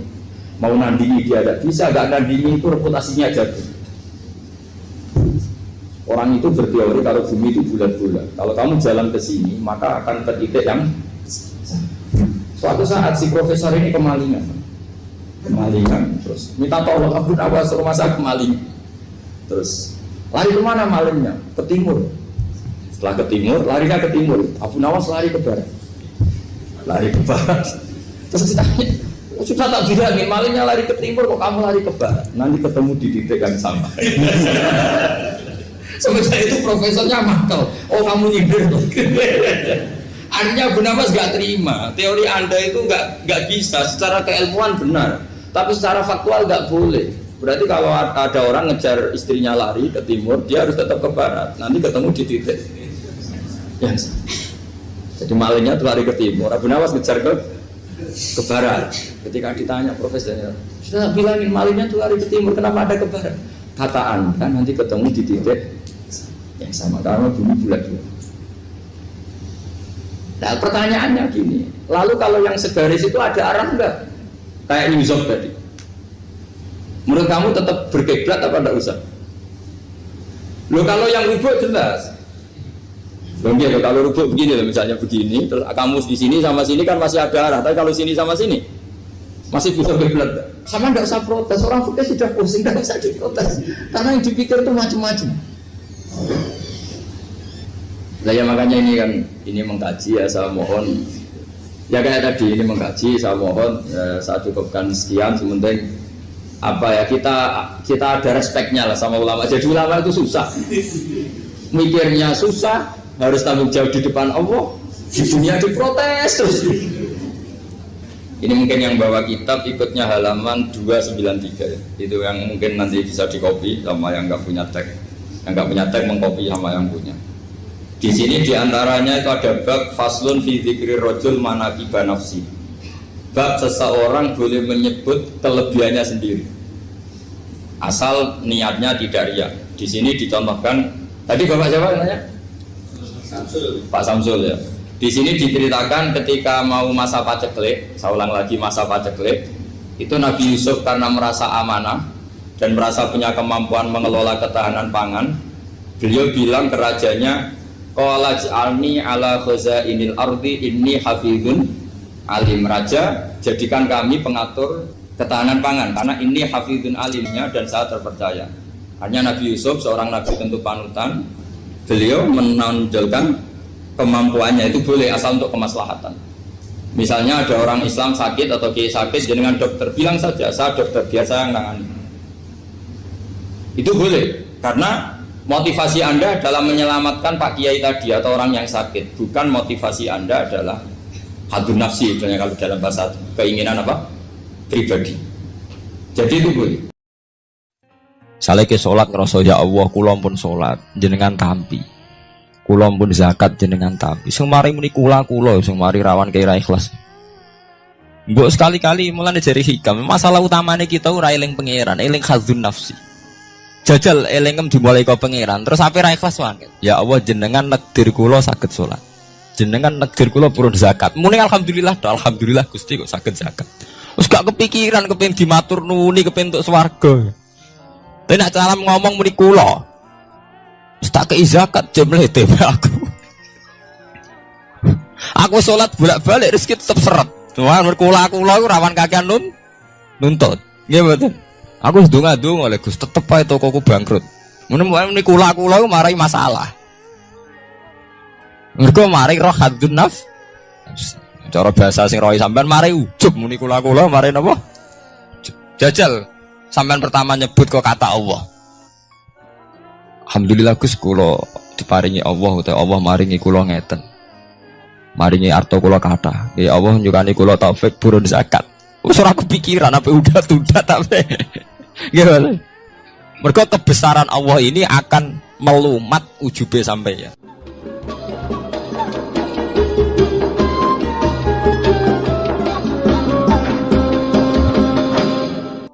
Jadi Allah ngendikan marojal bahro ini napa yal? Taqiyan, dua mata air itu dipertemukan. Itu banyak muara sungai itu bermuara teng napa? Laut. Kados kali Kapuas, kali pundi-pundi ini sawangane bermuara teng laut. Yal taqiyan, sawangane ketemu. Tapi itu semua hanya firoil apa? Ini dalam pandangan. Kula nate banyak ngaji teng ngene kitab-kitab karangan Imam Rozi. Imam Rozi itu ulama tafsir besar ingkang menjelaskan posisi Quran sebagai wahyu yang berkarakter bahasa. Jadi Quran ini wahyu, dia mesti bener. Tapi piye wae Quran itu bahasa. Niki rungokaken ya. Jadi Quran piye wae napa? Bahasa. Jadi mungkin sampean gak kaget. Mungkin sampean gak kaget wong imane sampean ipan mokong, ora wati paham lah iman apa? Mokong. Tapi kok anak putune sampean kok iso janggal mbek Quran. Nak generasine kula jenengan ra iso jawab, ku anak putune jenengan wis ra iman mbek Quran. Iman raturan, jadi gak diilmiah. Contohnya ngeten ya. Ketika banyak ilmuwan itu bisa dari orang Islam piyambak, dari orang Barat, baik itu sekuler, orientalis, Kristen, Katolik, macam-macam. Ketika banyak ilmuwan itu penemuannya lebih diakui secara ilmiah ketimbang tulisan-tulisan agama, itu kan menimbulkan keguncangan. Ndak ada iman itu oleh. Misalnya ngeten sing terkenal. Mungkin jenengan sering pireng. Nabi nate dawuh bulan itu ning langit ketiga. Nah, srengenge ning langit keberapa? Engko terus terakhir langit terakhir itu sing digoni Jibril. Oke. Terus ketika wonten berita bahwa para NASA Amerika itu bisa naik bulan. Rata-rata kiai desa dulu gak percaya. Nabi Muhammad sing nabi nak munggah ning gone bulan tak pamit mbek Jibril ngono ae. Ora mesti dibukakno. Dibukakno ngenteni diintegrasi. Saiki sapa Muhammad? Muhammad mbek sapa Jibril dibukakno. Itu satu contoh. Kalau dek dalu ngaji kalian santri-santri, kalau terangaken. Jadi masalah utama umat Islam itu antara lafat, yani luhut. Iku terus diimani nganggo karpe dhewe. Lha iku sing dadi masalah utama. Luhut ya bahasa iku diimani menurut karpe dhewe. Orang menurut karpe ilmiah. Contohnya gampang kan. Sampean bayangno langit itu apa? Langit itu satu wilayah, satu area yang digoni malaikat, satu area yang tidak tersentuh. Kemana bayangno langit itu satu area yang tidak tersentuh. Sehingga ono kabar nak bulan yang langit ketiga kok terima menungso dok bulan terus sampai ora percaya. Gue dianggap masuk wilayah sing wis wilayah Jibril. Padahal tidak begitu. Masalah istilah sama itu istilah luhut. Terus Imam Razi menjawab sama itu istilah luhut. Jadi sesuatu yang tidak bumi ini itu namanya sama. Sesuatu yang tidak bumi ini namanya sama. Sampai sing nate kaji sing numpak pesawat. Kalau nggak nanti numpak pesawat sing jarak jauh, sampai nanti delok dhuwur ke langit, ngisor ke apa? Langit sampai nak buka tong pesawat, keng jendela, delok ngisor ngeten ke langit, delok dhuwur ke apa? Langit. Sebab itu istilah langit itu hanya untuk menunjuk, istilah sama itu hanya menunjuk sesuatu yang tidak bumi. Terus Imam Razi mencontohkan Allah dawuh, alam taro kaifa daraballahu masalan kalimatan kasajaratin apa? Thayyibatin asluha sabitun fil ardi wa far'uha napa fis sama nggih asluha sabitun napa fil ardi wa far'uha napa fis sama. Kalimat thayyibah iku kaya wit sing thayyibah ngene iku wit kurma asluha sabitun fil ardi akare wit kurma menghunjam ning bumi wa far'uha fis sama cabang-cabange utawa dahane fis sama. Ya, artinya kan sederhana loh, gitu. Wit kurma itu dahane fis sama.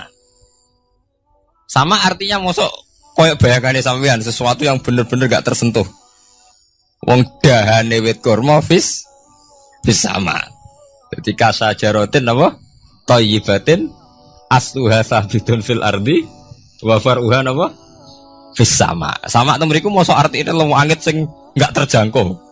Wong artine koyok wit kurma sing akari menghujam ning bumi wa far'uha napa fis sama dahan-dahane utawa cabange fis sama.